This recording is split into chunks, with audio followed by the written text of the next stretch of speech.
Баба Стојанка е 65 години, родена е во село Илјово, а омажена во Габрово. Научила да плете од незината мајка и баба, а подоцна кога се омажила започнала и да ткае на разбојот на кој ткаеле жените во семејството на незиниот маж. Вештите раце на баба Стојанка изработуваат пешкири, фути, ентерии, саи, прават јамбулии со неразлични вдевки и шари. Во зависност од слободното време, таа ткае дневно од 2 до 3 пешкири, а за јамбулиите се потребни неколку месеци. Незиниот дом е вистинска ризница, која сведочи за неисцрпното пијанечко богатство, а незините сеќавања раскажуваат за животот некогаш.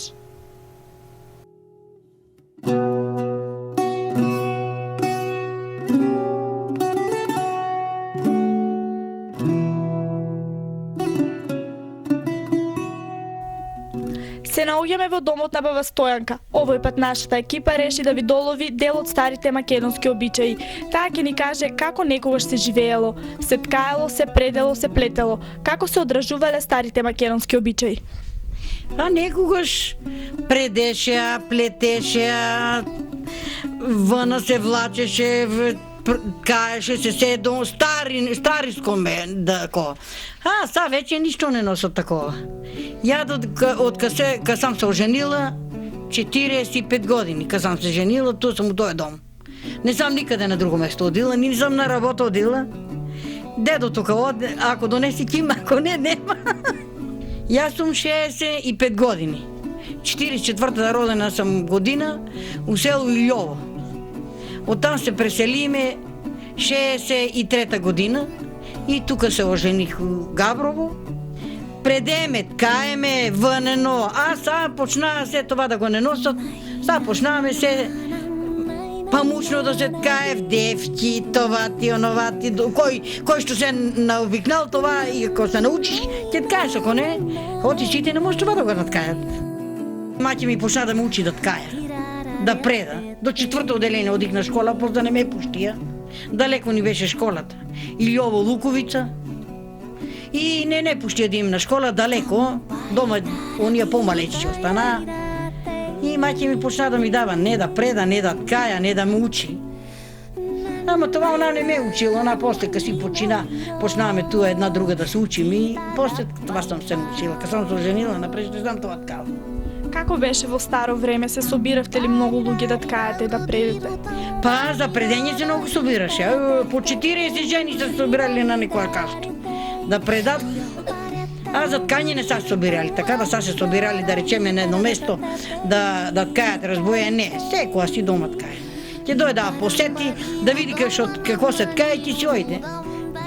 Друиден пак друга дојде, која какво надврзала да ткае. Земе шарката и друга наткае, озарампа друга и еден од еден са земали да си нашарили бабите. И те така. Како е изработен вашиот разбој? Од дрво. Од дрво, од табанчета, нешто старо времско, това е се старо. Та не е сега по килимарите што ги прават на разбојето. Това е туарашно се.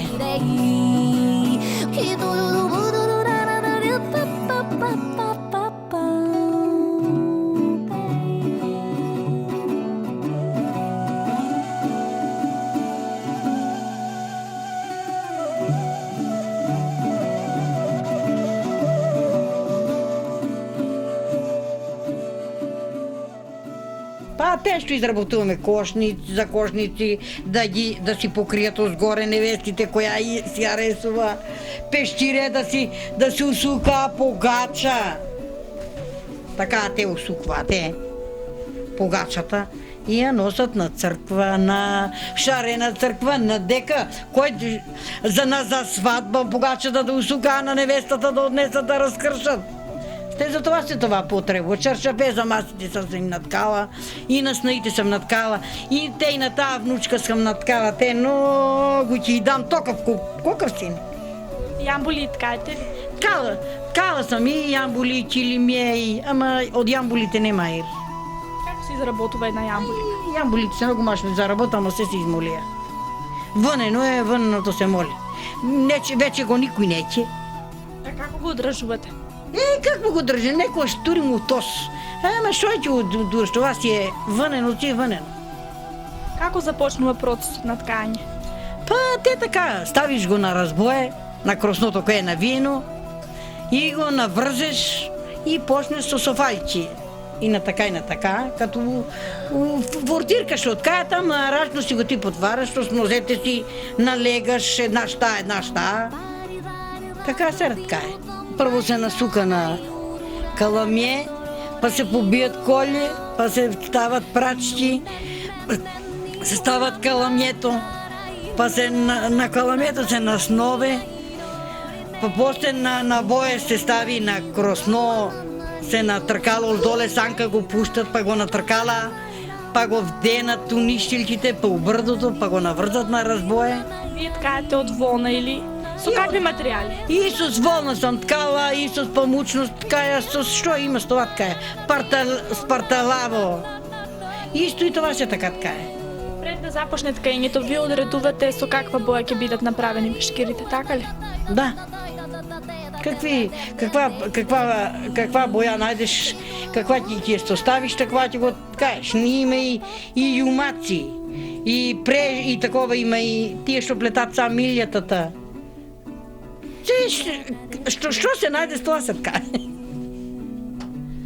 Те това е те. И тие са те таквија, те са и това е те исто така, ама кога немам толку шар, таквија не сам ткала, само сам таквија наткала. И да замине през брдо да го искажеш. Това не е прво, това не е вдевка. Да речем со 4 нишлици, това е со 2 нишлици ткаено. Ама това се лесно ткае. А предењето како беше? Предењето е на фурка и на вретено. Преде, напреде вретеното остави това, па друго земе. Вретеното од дрво е направено, купување. Некои ги прават, ама ние си се купувам, некои цигање донесат. Јако, те какво е? На това те сва са го пресупувам те и дуплета на дедото половер.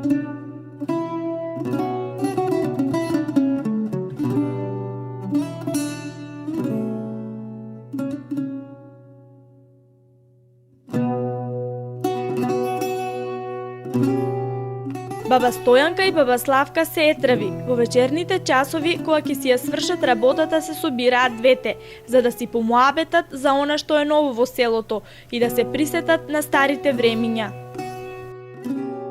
Од кога познам баба Стојанка? Од кога дојде труда ми. Од ние сме трвиши. Заедно ли работевте, заедно ли ткавте? Па не, заедно не сме ткали, ама некош да се видуваме, помагаме, она на мен помага, ја на неа помагам и така што. Па помагаме си, ако не помагаме не можеме да го вденеш, да навртеш и сама си ткаеш после. Нема помош, а додека да го навиеш, да го основеш, се мора другар да има при тебе. Ви што ткавте? Па ја исто ткаех и вънини таквите ткаеме. Кутаче, фути, саи, интервју, черги, што вика, те трват. А од каде материјали за ткање? Материјалите? Па наши си имаме, въна си подржаваме. Па са прежди памучни, што вика, купуваш од некаде и ткаеш, па е. И се вратат ли овие занаати некогаш? И одека знам, некои вика ќе се вратат, некои вика не ќе, то дека знам како испани.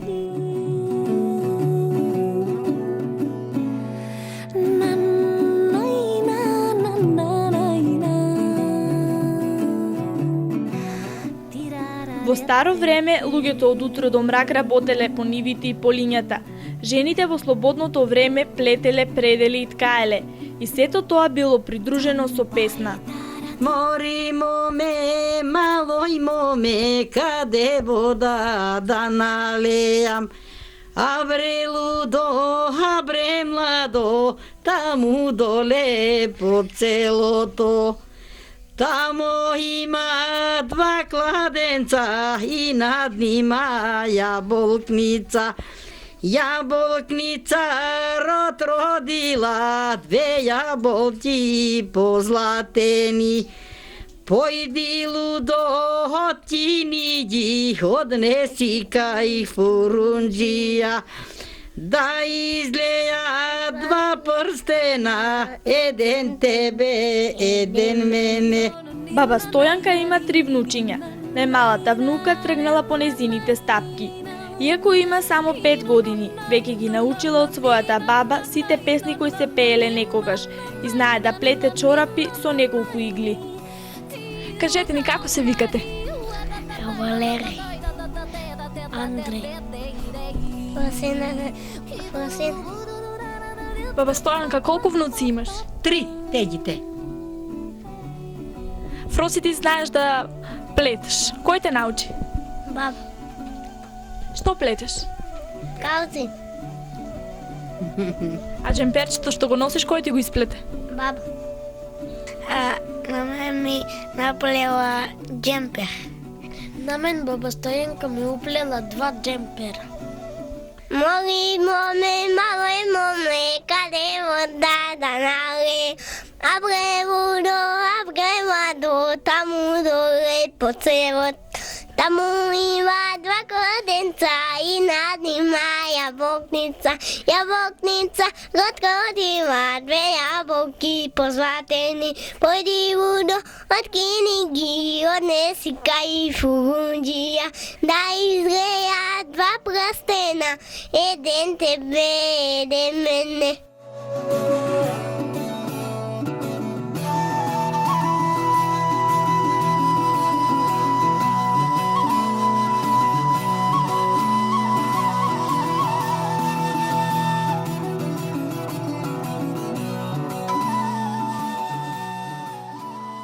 Паренци беше животот тогај поранчи, мисле и сарем. Дете како секогаш и сега шо вика, сиромаштичка, кој си чорбаџе, бил чорбаџе, кој си сиромах си. И сега исто така, да мислиш па некој. Како се правеа некогаш свадбите? Како беше? Свадбите, кога правеше некош, свадбите се го правеше некош. Невестата идат по неа, венчавка доа, трапези, тура, раки греат, пијат, појаче, 2 ковчега на коњи качат, рубата откара.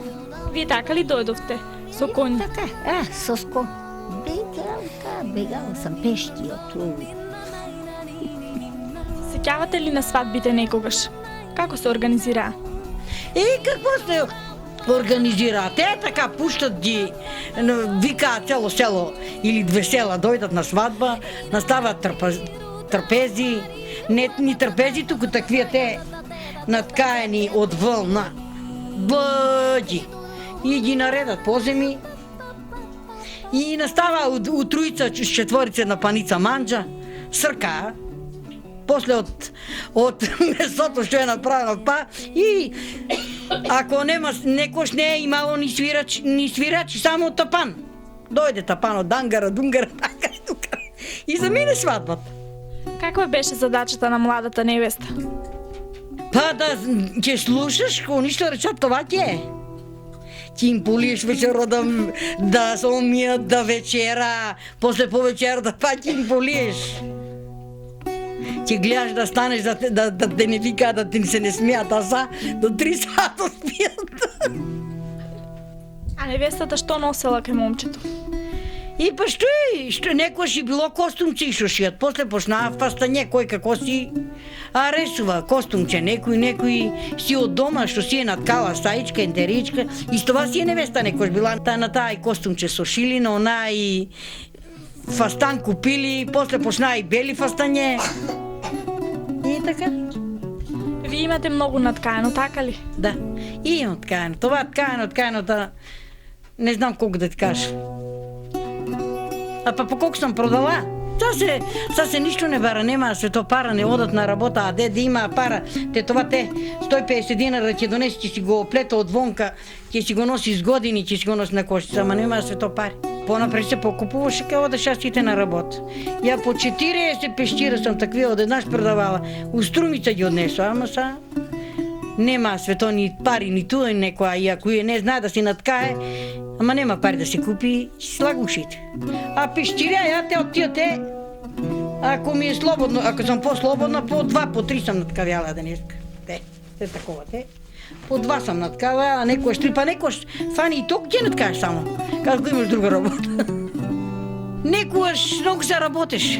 Тутун, земјоделија, а са се не работи, сам младите ништо не работи. Това работа ли е? По 25 дена сме жнали, по 15 дена сме со скоње врли. Ќе жниеш цел ден, ќе жниеш, ќе седнеш, ќе одмориш, ќе ручаш, па ќе станеш да жниеш. Лепо фурната, млеко на бути му се разно избиеше, масло, урда. Собиравте ли многу аргати?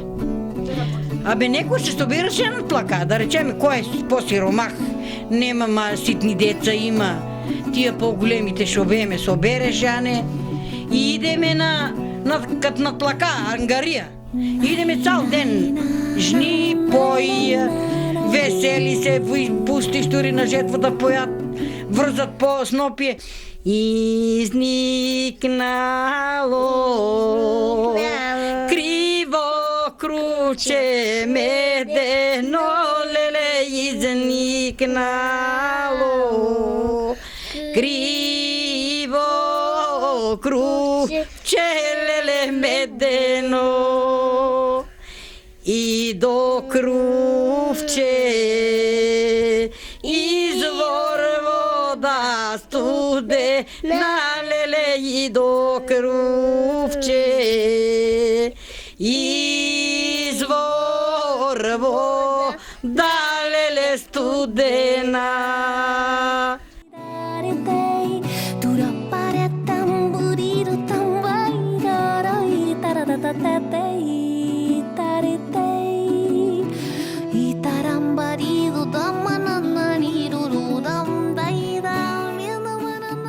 Мислите ли дека ќе се вратат старите македонски занаети?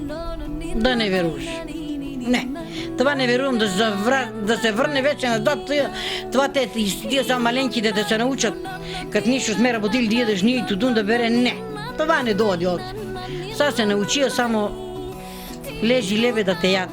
Тата носи, мама меси. Вие овој занает го научивте од вашата мајка и баба. А дали ќе го продолжите, дали ќе го оставите на вашите внуци? Па ако сам жива да начекам, може да се научи така е. А ако се умре, кој ќе го учи? Маќа му не знае. Ако сам жива, ќе го науча додека што мога. Па за плетење ќе науча, веќе ище по 6 години ќе живеа.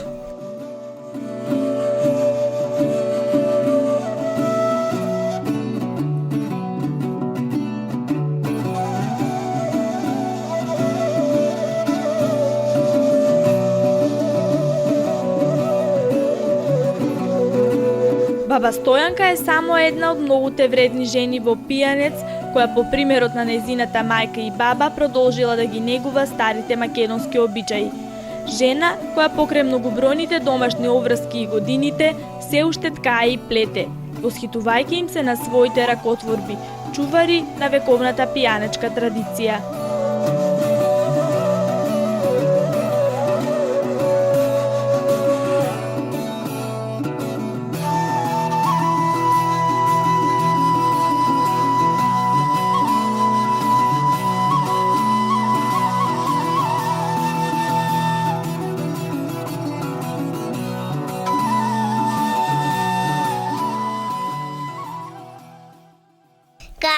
Кажи, оваче гребево, откај идеш саси невесело.